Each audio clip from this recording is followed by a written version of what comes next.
Dernièrement, j'ai ma sœur qui a fait un test ADN. Vous savez, elle habite en Belgique, alors elle a décidé de savoir de quelle origine on était.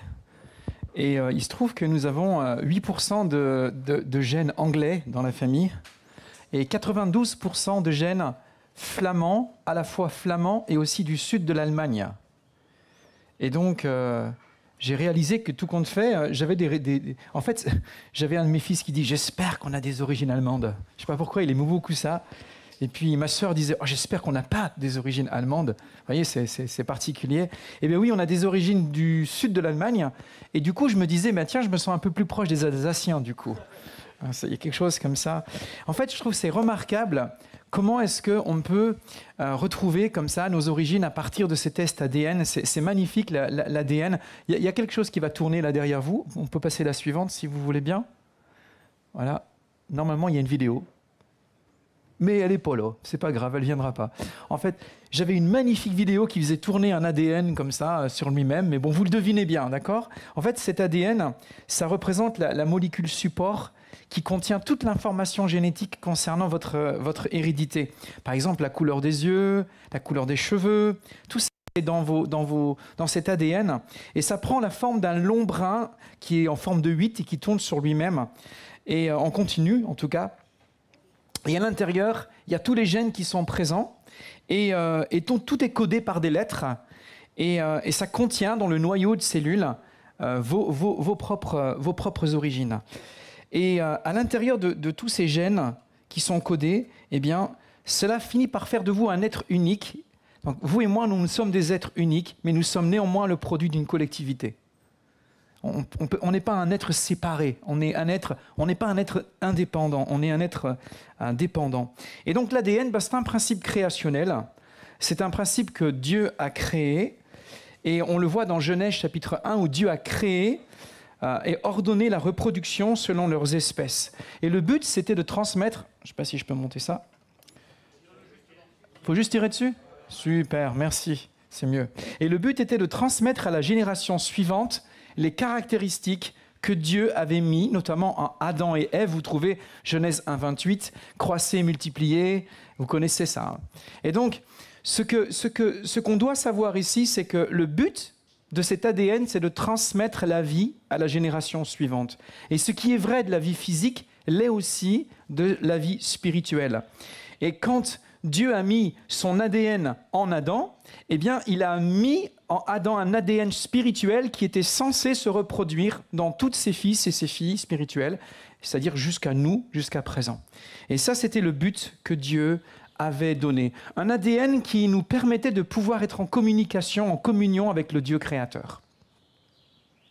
Et en 2012, deux chercheuses, une française, Emmanuelle Carpentier, et une américaine, Jennifer Doudna, ont mis en place une technique qui était capable de modifier l'ADN. Leur but, c'était de soigner des maladies comme le sida, qui sont des maladies qui sont transmissibles à la génération suivante. Et leur technique qui s'appelle, je ne vais pas tordre ce mot, CRISPR-Cas9. C'est un truc technique, une espèce de ciseaux moléculaires où on vient intégrer. Je dois faire attention parce qu'il y a des biologistes ici. On vient intégrer une espèce d'enzyme qui ressemble un peu à un ADN et on vient couper l'ADN qui est malade et qui a été modifié pour venir mettre en fait un nouvel ADN. Et il se trouve que l'ADN se reconstitue à partir de cette rupture qui a été faite, ce ciseau moléculaire qui a été donné. Et en fait, ça a beaucoup inquiété la société scientifique. Pourquoi? Parce que même si ça avait une bonne intention, c'est-à-dire guérir des maladies, néanmoins, on ne connaît pas les effets à long terme de ce type de technique, et notamment une grande crainte qui s'avère commencer à être d'ailleurs prouvée, c'est que ce coupage d'ADN, cette modification d'ADN risque d'avoir des effets, notamment sur la capacité de reproduction de la capacité de reproduction et notamment de provoquer des stérilités. Alors, cette technique, en réalité, qui a été récemment découverte par des scientifiques, elle n'est pas du tout nouvelle dans l'histoire de l'humanité. Il y a eu une modification d'ADN dans le jardin d'Éden. Pas d'ADN physique, mais d'ADN spirituel. Adam et Ève ont voulu changer leur ADN. Et notamment, ils ont voulu passer d'une créature à Dieu. La tentation, c'est d'être comme Dieu et de vouloir être Dieu. Et une opération s'est produite, une espèce d'opération CRISPR, Cas9, c'est opéré à l'intérieur de l'âme humaine qui a fait que, eh bien, ça a eu des effets comme nous les connaissons aujourd'hui. Nos premiers pères et nos premières mères ont voulu modifier ça et effectivement, quelque chose s'est produit et ça a été la rupture de la communion avec Dieu parce que quand on modifie ce que Dieu a créé, eh bien, on vient complètement renverser le sens de la communication avec Dieu. C'est pourquoi les enjeux actuels de la société ne sont pas mineurs, mais sont quand même majeurs. J'en dirai pas plus. Ce que je veux dire par là, c'est que cet ADN qui était censé être transmis, on le voit dans Romains chapitre 5, verset 19, était censé produire la vie, et à cause de la désobéissance d'Adam et Ève, ce qui s'est produit, c'est que c'est la mort qui a été transmise. Par la désobéissance d'un seul, tous ont été rendus pécheurs. Donc nous avons tous hérité en nous d'un ADN spirituel modifié qui nous rend incapables de communier avec Dieu. Et si on arrêtait Romains 5, 19 là, nous serions bien sûr bien tristes.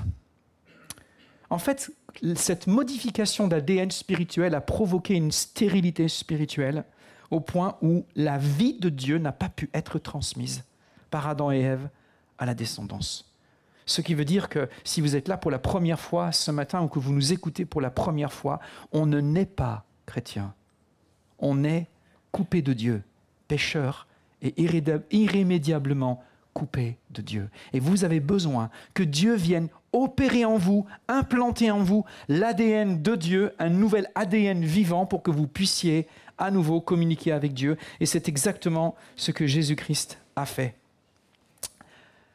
Avez-vous déjà vu des arbres généalogiques où vous avez un papa, maman, 3, 4 enfants qui se marient, etc. Et vous voyez des descendances, c'est le cas dans notre famille, ça se multiplie, ça se multiplie, ça se multiplie de génération en génération. Et puis vous avez des arbres généalogiques où tout d'un coup, une personne se marie mais n'a pas d'enfant.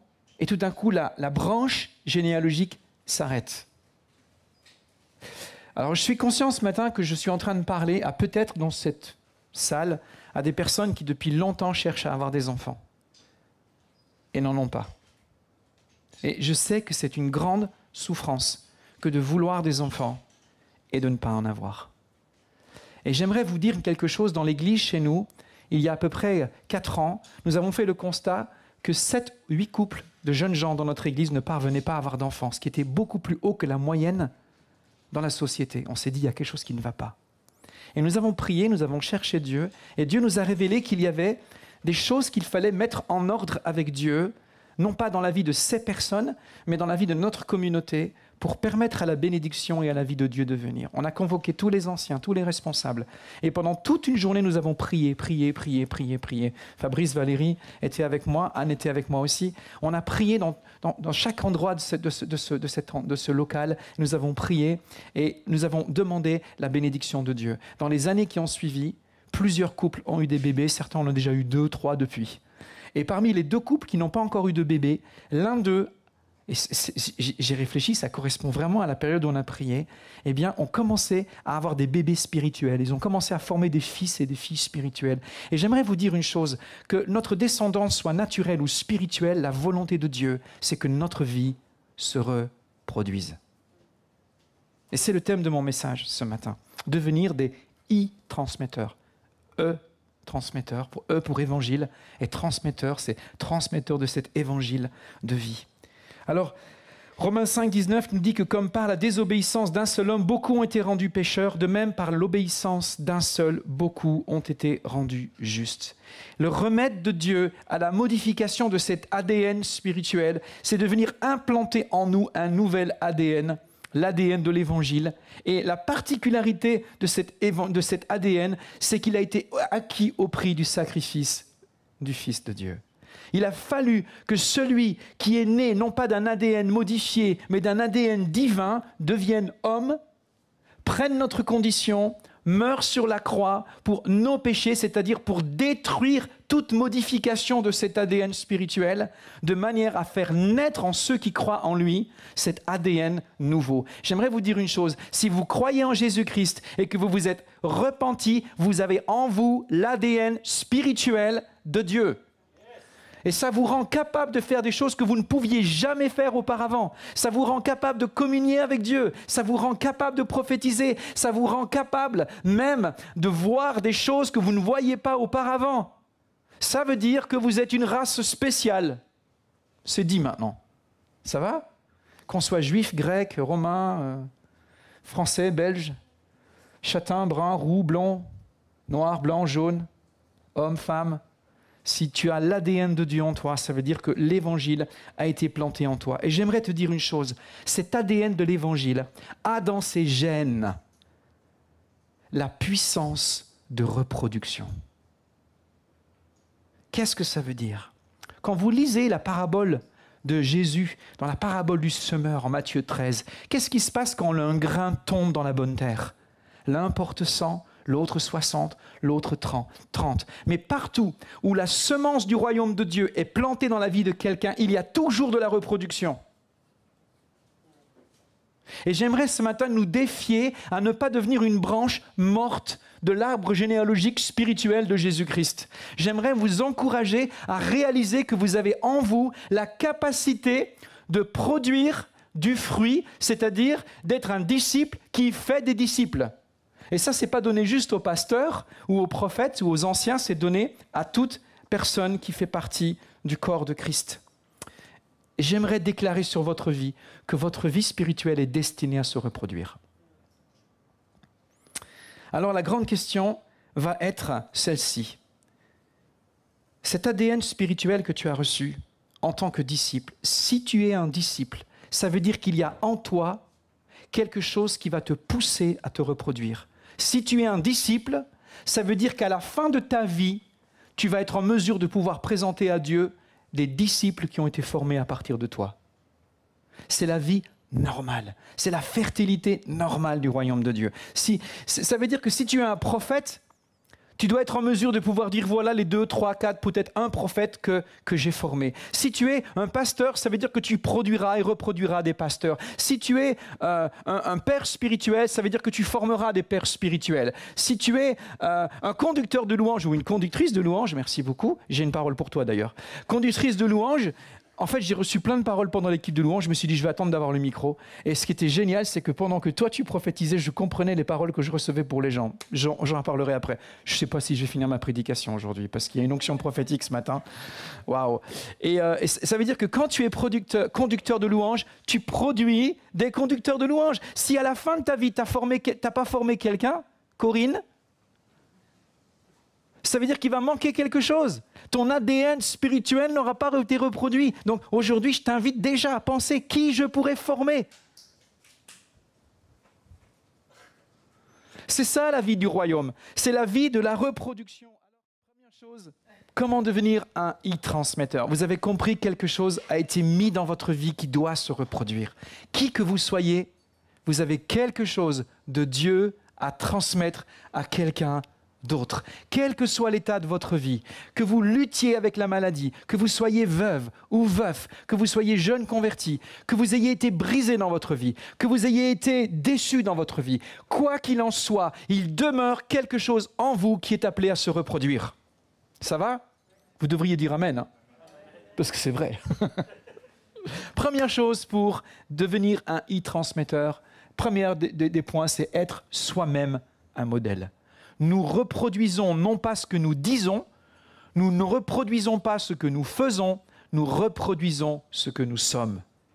Et donc c'est une nécessité, c'est quelque chose dans l'Église de Jésus-Christ que nous avons besoin de rappeler et de rappeler. Paul disait « Soyez mes imitateurs comme je le suis moi-même de Christ ».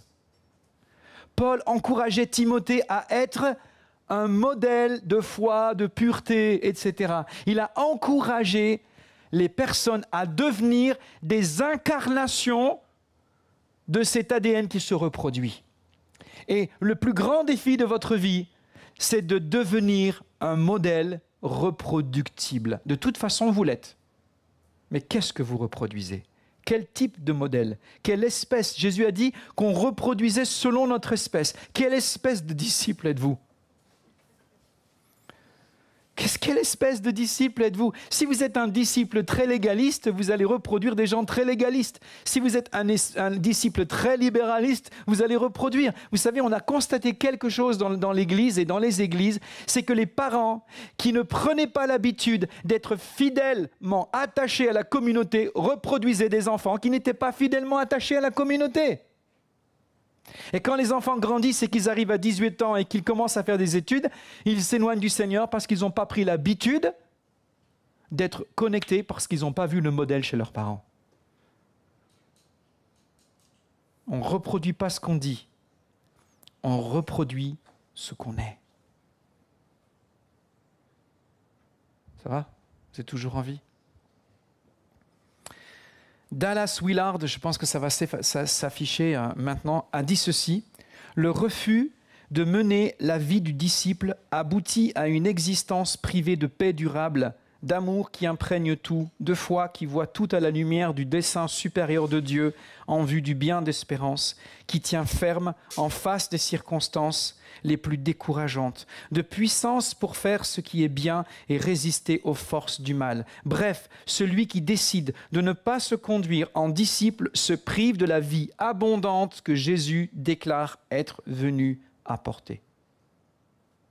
Vous savez, nous devons résister à cette opération de crisper R-Cas9. Nous devons résister à ce que le monde dans lequel on vit vienne modifier l'ADN de l'Évangile en nous. On vit dans un monde aujourd'hui où notre société prône l'épanouissement de soi, la réalisation de soi, etc., etc., le bonheur, le bien-être, etc.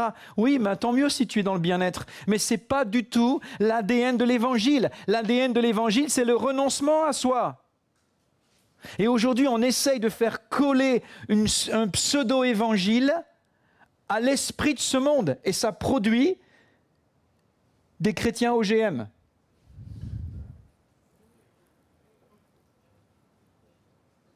Et on s'étonne aujourd'hui de voir que dans une bonne partie de l'Église, quand il s'agit de faire un appel à la consécration ou à aller jusqu'au bout pour Jésus, on est peu de candidats.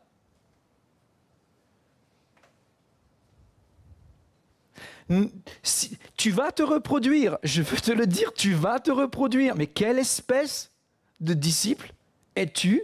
Parce que c'est exactement ce type de disciple que tu vas reproduire. Quel ministère es-tu? Si tu as un ministère indépendant, tu vas reproduire des ministères indépendants. Si tu as un ministère qui travaille en équipe, tu vas reproduire des ministères qui travaillent en équipe. Si tu as un ministère humble, tu vas reproduire des ministères humbles. Ce que tu es va se reproduire.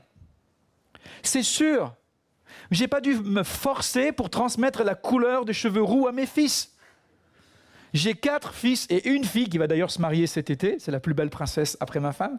Désolé, hein, pour moi. Mais j'ai 4 fils qui ont la même couleur de cheveux que moi. Je vous assure, je n'ai pas dû jeûner, prier pendant 40 jours pour qu'ils aient cette couleur. C'est naturel. Nous reproduisons ce que nous sommes. Il suffit que je vienne dans votre famille pour voir qui vous êtes. Je regarde vos enfants, ça me suffit. Que vous le vouliez ou non, vous vous reproduisez. Écoutez ceci, que vous le vouliez ou non, vous vous reproduisez. Écoutez bien, que vous le vouliez ou non, vous vous reproduisez. La question est, qui allez-vous reproduire? Ce qui implique, qui suis-je? Quelle espèce de disciple je veux être? J'ai dit à mes enfants, je veux que mes enfants sachent 4 choses à mon sujet. 1, j'aime Dieu. 2, j'aime ma femme. 3, je les aime. 4, j'aime l'Église. Voilà l'héritage que je veux laisser. Quel héritage tu veux laisser? Il y a des chrétiens qui laissent comme héritage à leurs enfants que l'Église c'est pas bien, que les pasteurs sont nuls, que... Qu'est-ce que tu laisses comme héritage à ta famille? Écoute bien ceci. Tu vas te reproduire. Quelle espèce de disciple veux-tu être?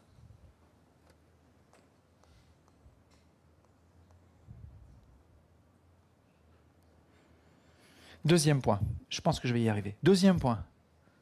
Il faut bien passer là. Il faut bien passer là.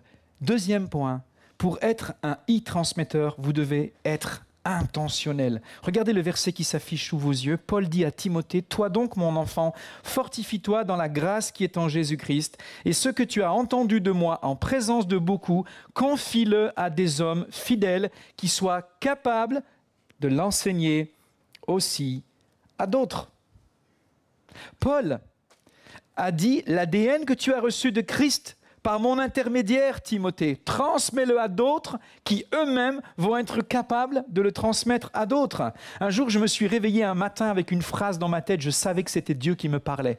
J'entendais cette phrase au matin, il me disait, « Eddie, tout ce qui n'est pas transmis sera perdu. » D'ailleurs, l'histoire nous le montre. Pourquoi est-ce que vous avez accès à l'histoire? Parce que des gens ont transmis ce qui s'est passé.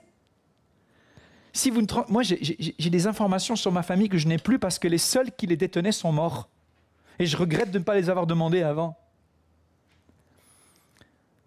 Tout ce qui n'est pas transmis sera perdu.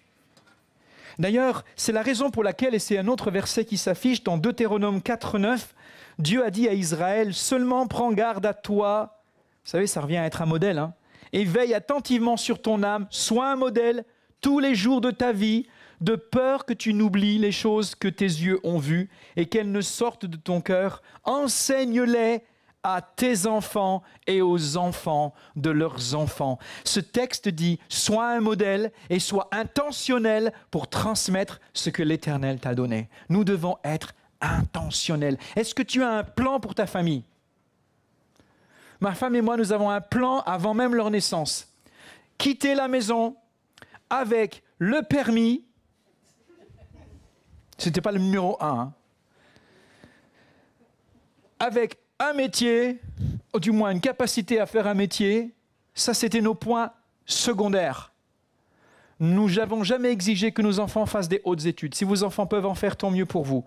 Nous n'avons jamais mis ça. Nous avons mis l'accent sur plusieurs choses. Nous voulons qu'ils soient des disciples de Jésus. Que quand ils quittent la maison, ils sont des disciples de Jésus, qui se marient avec des disciples de Jésus et qui ont l'intention de faire des disciples de Jésus. Je veux finir ma vie comme un patriarche.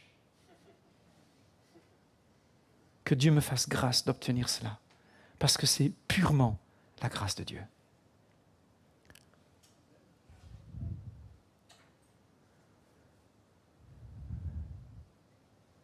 Nous voulons qu'ils sortent des disciples qui aiment Jésus, peu importe leur métier. Et nous avons dit à Dieu, nous préférons qu'ils soient à 10 000 kilomètres de notre maison, au centre du plan de Dieu, que tout près de notre maison, loin du plan de Dieu. Quelle est votre intention pour vos enfants? Avez-vous un plan d'intention, non seulement pour vos enfants, mais vos fils et vos filles spirituels? Les gens que nous formons avec Anne, nous avons une intention. Lui, on va l'amener là-bas. Oh là, on voit un don pastoral, celui-là. On va te le choyer, on va l'amener, on va le connecter avec. Nous avons une femme formidable dans notre église qui s'appelle Charlène. C'est une ministère prophétique. Quand John est arrivé, j'ai fait « John, tu as des choses à lui donner. » Connexion. Et grâce à ça, grâce à cette connexion, Charlène est devenue dans notre église la responsable d'une formation prophétique qui s'appelle la formation Samuel. Et on a à peu près 7-8 églises qui bénéficient aujourd'hui de cette formation. Pourquoi? Parce que intentionnel. Naomi, avant d'avoir des enfants, ait déjà un plan pour leur vie. Intentionnel. Surtout si tu veux beaucoup d'enfants. Intentionnel. Et là, il y a papa qui dit, vas-y, hein, je veux devenir un grand-père. Ok, pas trop vite, pas trop vite, pas trop vite. Les gens prophétiques voient beaucoup toujours trop vite. Vous savez, une des pratiques qui m'a beaucoup aidé dans ma vie, ça a toujours été de dire, je veux transmettre. Je ne peux pas recevoir une révélation sans avoir envie de la transmettre. C'est comme ça. On veut transmettre, transmettre, transmettre. Et voilà une manière de transmettre qui est à ta portée. Est-ce que tu connais quelqu'un qui pourrait bénéficier dans la semaine qui vient de ce que tu es en train d'apprendre maintenant? Écris-le. Peut-être le Saint-Esprit te parle en ce moment. Oh oui, oui, oui, ma sœur, mon frère là-bas. Oh oui, une telle personne. Oh, je connais quelqu'un dans une église. Oh, je connais des gens à Châteauroux qui vont peut-être bénéficier de ça. Vous notez tout ça. Notez-le. Et cette semaine, engagez-vous à le faire. Soyez intentionnels. Ça, c'est une manière de transmettre. Et prenez l'habitude de transmettre. Est-ce que tu connais quelqu'un qui a besoin d'entendre ton témoignage? Ah, écoute, écoute, écoute, écoute, écoute. Ah là là là là là là là là, écoute, écoute. Ça, c'est extraordinaire. J'ai entendu des témoignages formidables. Pourquoi est-ce qu'on les garde dans des coffres? Toi, là, tu as quelque chose à donner. Comment tu t'appelles? Oui, toi, oui, oui. Annie, Annie. Est-ce que tes voisins connaissent ton histoire avec Jésus? Ah, super, c'est une excellente occasion. C'est une excellente occasion. Annie, continue de raconter ce que l'Éternel a fait pour toi. C'est une façon de produire et de reproduire la vie que Dieu a donnée. C'est comme ça que le royaume de Dieu avance. Reproduire. Qui a besoin de connaître ce que Dieu t'a révélé cette semaine? Qui a besoin d'être encouragé par une expérience que tu as vécue? Deviens un e-transmetteur. Et n'aie pas peur en disant « Oui, mais moi, je connais un gars comme ça, c'était le fils d'un pasteur, il entendait tellement de témoignages dans sa vie qu'un jour, il a vu des dealers, des chefs de gang se convertir. Et puis à 7 ans, il a décidé de se faire baptiser. Alors à 7 ans, il a préparé son témoignage. Et il avait, voilà, parce qu'il imitait forcément. Hein. Voilà, ma vie, c'était d'être un chef de gang. J'ai été dans la drogue, je suis tombé très bas, mais l'Éternel s'est révélé à moi et maintenant, je veux le suivre. »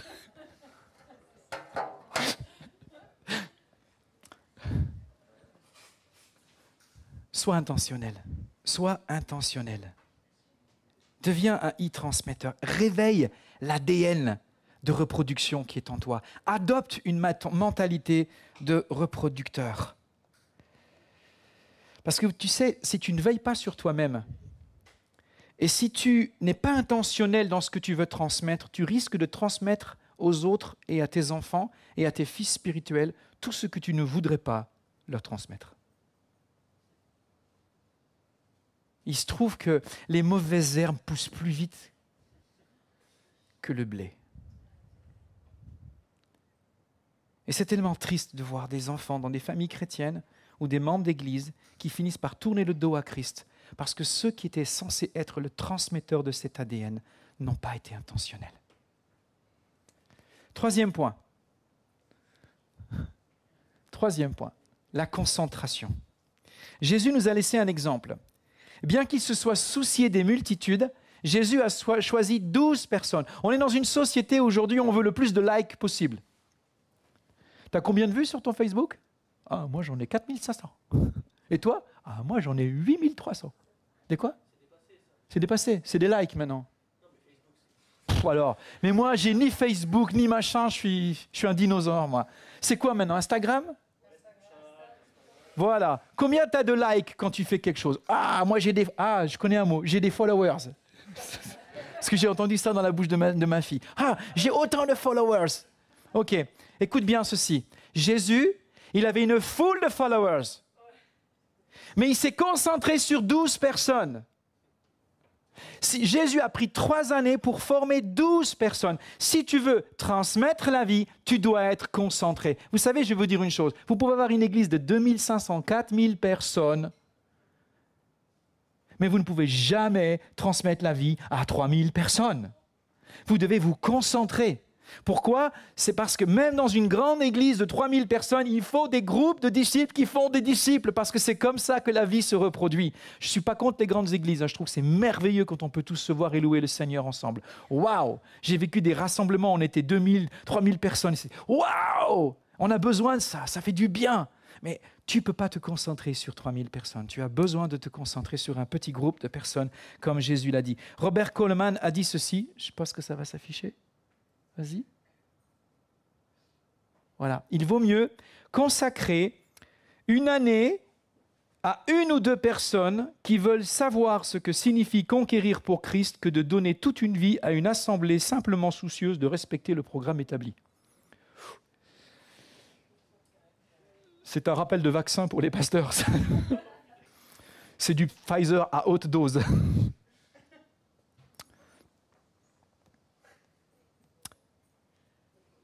Question pour toi. Qui sont ceux que Dieu t'a donné à former? Et dis-toi une chose, si tu veux les former, tu dois passer beaucoup de temps avec eux. C'est-à-dire, quand je vois mon fils aîné qui est marié maintenant, il a épousé une femme merveilleuse qui aime le Seigneur, je suis fier de mon fils. Franchement, je suis fier de tous mes enfants, mais je suis fier de ce qu'il est devenu. On a passé des heures à parler ensemble, à promener ensemble. Il y a eu de la transmission. Consacrer du temps. À qui dois-tu consacrer du temps? 4e point pour devenir un e-transmetteur, la nécessité... Oh, je ne vais pas tenir le temps, je suis désolé. Ça va aller? Tu me donnes encore combien de temps? Allez, je fonce. La nécessité d'être serviteur. Ça va aller très vite maintenant.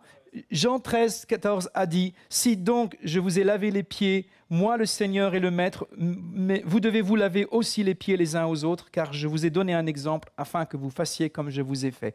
Si vous voulez transmettre la vie, servez ceux à qui vous voulez la transmettre. Ne vous servez pas de ceux à qui vous voulez transmettre la vie. Servez-les. Mettez-vous en dessous d'eux pour les lever. Faites comme Mufasa dans Le Roi Lion.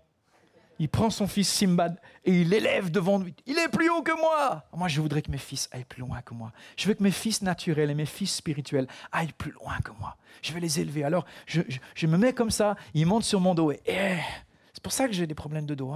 Parce qu'à force... Allez, 5e point, la pluralité des méthodes. Nous pensons souvent que ce qui va nous aider, c'est une méthode. Ah, t'as vu la dernière méthode?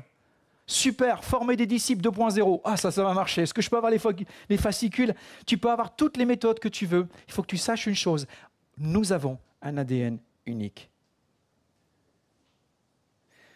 Ta formation doit s'adapter à qui est la personne que tu vas former. Moi, j'ai formé des gens avec des méthodes et la moitié était là. « Waouh, ça a révolutionné ma vie !» Et l'autre moitié, « ça ne m'a rien fait. » Ça ne fait pas d'eux des mauvais chrétiens. Ça veut juste dire que ce n'était pas la méthode adaptée. Jésus avait plein de méthodes différentes. On ne veut pas faire des clones, on veut faire des disciples. OK? 5e point, j'arrive à ma conclusion. La transmission fait partie de l'ADN de l'Évangile. Tu vas te reproduire. Quel type et quelle espèce vas-tu reproduire? Vous êtes le papa de Didier. Didier m'a raconté un petit peu d'une conversation que tu as eue avec ton fils il y a quelque temps. Je trahis des choses, désolé. Et il était tellement bouleversé par ce que tu lui as transmis. Tu lui as transmis une clé. Parce que tu as passé du temps avec lui, tu t'es promené avec lui et tu lui as transmis. C'était plus qu'une information qui a été transmise. C'est la vie qui a été transmise. Qu'est-ce qu'on va laisser? Et tu sais, si tu transmets et tu continues à transmettre comme ça, ce que tes yeux auraient voulu voir, les fils et les yeux de ton fils le verront. Et quand tu regardes dans l'Ancien Testament, quand Dieu donne une promesse à un homme, c'est parfois ses petits-fils qui la vivent. Abraham, je vais te donner une terre. C'est Jacob et ses fils qui l'ont eu. Et encore pour un temps, c'est encore l'autre génération derrière avec Josué. Pourquoi? Parce que Dieu est un Dieu de génération. Et nous, on croit qu'on doit tout réussir dans notre génération et ça nous met du stress, alors qu'en réalité, on doit transmettre une vie.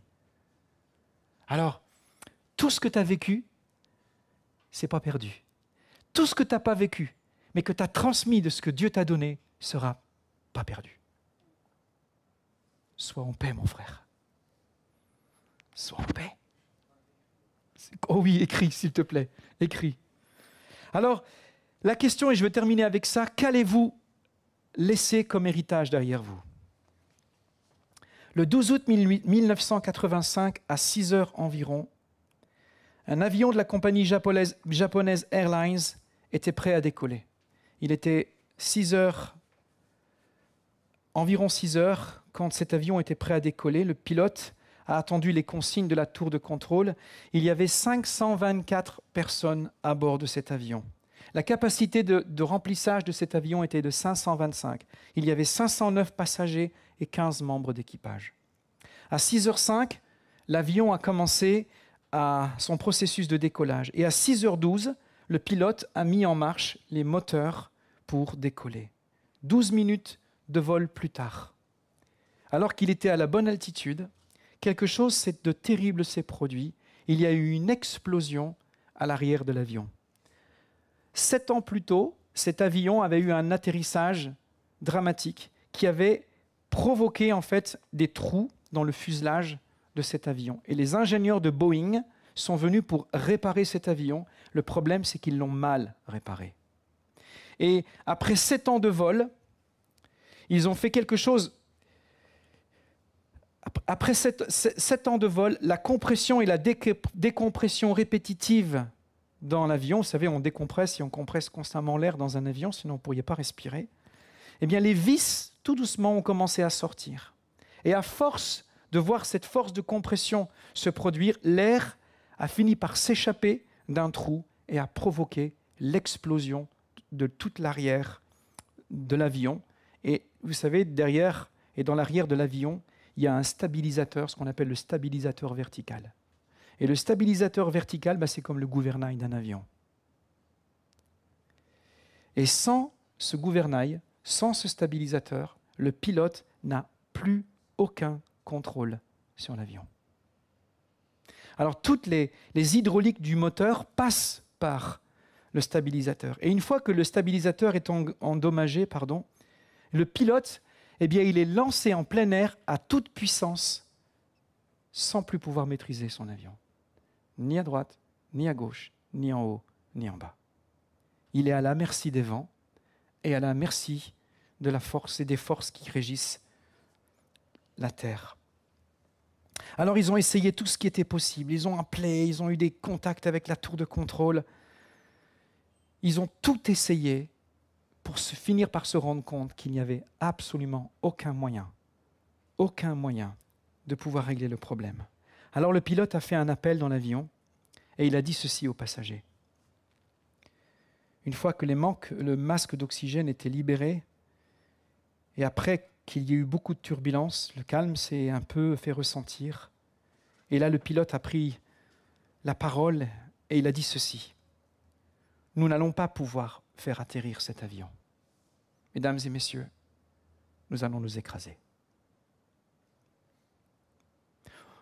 On va vous donner un bout de papier, pour ceux qui le souhaitent. Et on va vous donner de quoi écrire. Et on va vous inviter à écrire tout ce que vous voulez écrire, tout ce que vous voulez dire aux gens que vous aimez, à vos bien-aimés. Écrivez tout ce que vous pouvez. Nous espérons que l'avion va atterrir sur Terre et que, ainsi, les papiers vont pouvoir être sauvés. Qui sait, peut-être que les personnes à qui vous voulez transmettre quelque chose vont le recevoir. Nous sommes vraiment désolés. Nous avons tout essayé. Peu importe qui était assis dans cet avion, que tu sois business ou en classe business ou en classe économique, peu importe la richesse que tu avais, peu importe le nombre de biens que tu avais sur la terre, peu importe ton niveau d'éducation, peu importe tes diplômes, peu importe si les gens étaient normaux ou pas, peu importe si tu es un adulte ou un enfant, tout cela n'avait plus aucune importance. La seule chose qui comptait, c'était qu'ils étaient sur ce vol et qu'ils allaient tous mourir.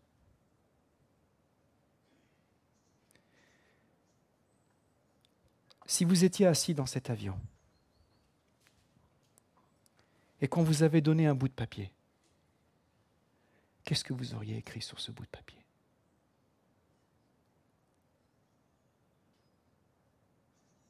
Qu'est-ce que vous auriez voulu transmettre ?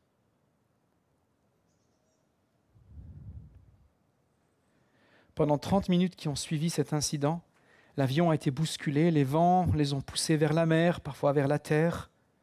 Parfois il montait, parfois il descendait, et puis au bout de 30 minutes, l'avion a descendu en flèche sur une montagne. Sur les 524 passagers, 4 personnes seulement ont survécu à cet accident. 3 femmes et une jeune fille qui s'est retrouvée dans un arbre.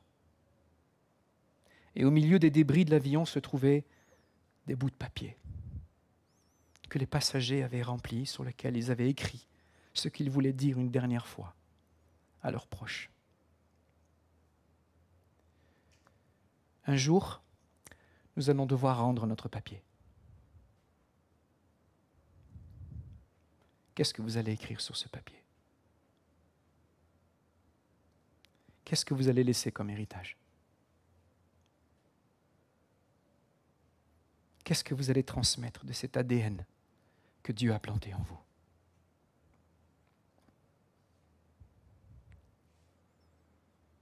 s'il vous plaît, considérez un instant ce que vous désirez laisser derrière vous. Vous pouvez laisser des richesses, mais elles finiront par être mangées par la teigne et la rouille. Vous pouvez laisser une gloire personnelle, mais tout le monde finira par vous oublier. Mais vous pouvez laisser quelque chose qui va durer pour l'éternité. J'aimerais vous dire quelque chose. Si vous voulez accumuler les vraies richesses dans cette vie, et si vous voulez transmettre un héritage solide, considérez que les plus beaux coffres forts, ce sont ceux que Dieu vous a donnés pour les former. Ce sont eux les plus beaux coffres forts. Ce sont les coffres qui rapportent le plus dans l'éternité.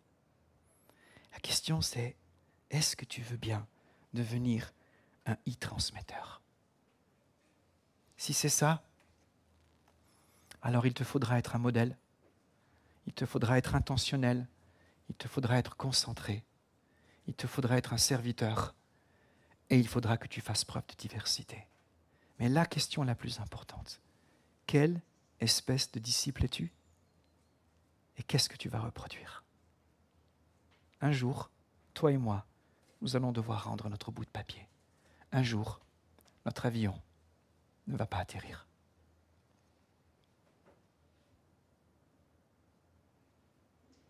Est-ce qu'on peut prier un instant?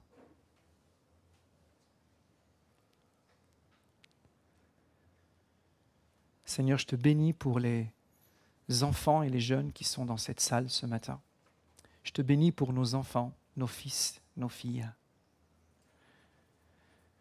Je te bénis, Seigneur, pour ces hommes, ces femmes qui sont ici dans cette salle ce matin.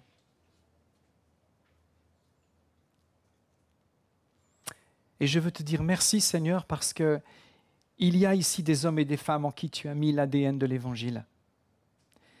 Il y a dans ces hommes et ces femmes, qu'ils soient jeunes ou vieux, et quelle que soit leur histoire, qu'ils habitent en France, ou en Suisse, ou en Belgique, ou en Allemagne, ou bientôt en Israël, quoi qu'il en soit, Seigneur, tu as mis en nous un ADN qui est appelé à se reproduire. Et ma prière, Seigneur, c'est que tu nous aides, Seigneur, ce midi à recevoir une piqûre de rappel que tôt ou tard nous allons nous reproduire. Mais donne-nous de choisir aujourd'hui quelle espèce de disciple nous allons être, quel modèle nous voulons retransmettre, qu'est-ce qui dans notre propre vie doit changer pour devenir un modèle qui va pouvoir être reproduit et qui portera du fruit pour le royaume. Seigneur, aide-nous à comprendre que si nous voulons espérer changer le cœur de nos fils et de nos filles spirituels ou naturels, nous avons besoin de te laisser changer des choses dans notre propre cœur. Et Seigneur, je prie que aujourd'hui, en prenant ce papier, nous ayons soin d'écrire ce que nous voulons transmettre. Seigneur, je prie qu'aucun de nous ici ne laisse la vie nous mener là où elle le veut, que nous ne laissions pas les circonstances autour de nous nous amener là où nous ne voulons pas, mais que, quelles que soient les circonstances de notre vie, nous décidions d'un plan pour notre vie, ton plan qui est de devenir des disciples qui reproduisons des disciples de Jésus-Christ. Quel que soit notre âge, quel que soit le nombre d'années, de mois, de jours ou même de minutes que nous avons dans notre vie chrétienne, je prie et j'appelle sur chacun d'entre nous, Seigneur, la fertilité du royaume de Dieu. Qu'aucun d'entre nous ne devienne une branche qui ne se reproduit pas. Que tous nous devenions des porteurs de fruits et que le jour où nous allons comparaître devant toi, nous pourrons dire « Me voici, Seigneur, avec le fruit que tu m'as permis dans ta grâce de porter. » Et tout cela, comme tu l'as dit, Seigneur Jésus, dans Jean 15, beaucoup de fruits, alors mon Père sera glorifié. Et que pour la gloire de Dieu, non pas pour la nôtre, mais la gloire de Dieu, pour la gloire éternelle de Dieu, nos vies deviennent des instruments livrés sur l'autel pour que la reproduction de cet ADN extraordinaire du royaume de Dieu, cet ADN de l'Évangile, soit reproduit dans la vie de beaucoup d'autres autour de nous. Amen.